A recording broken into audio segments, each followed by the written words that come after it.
Karachi Korangi PNT कॉलोनिया लोगे तहार डूंगी मुलजिमा करोड़ों कलदारे सोर लुट कुतगो तत्कगा। कराची कोरंगी पीएनटी कॉलोनिया लोगे तहार डूंगी मुलजिमा करोड़ों कलदारे सोर लुट कुतगो तत्कगा।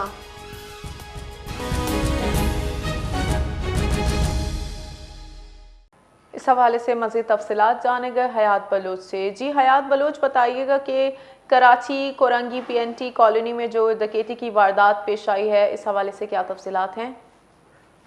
जी बिल्कुल, देखें, ये कोरंगी सनती एरिया की पीएनटी कॉलोनी में एक घर में डकैती की वारदात पेश आई है, जहां 5 मुसल्लह मुलजिमान ने घर में घुसकर अहले खाना को यरगमाल बनाया और करोड़ों रुपए मालियत का सोना और 3,60,000 रुपए नकद रकम लूटकर फरार हो गए।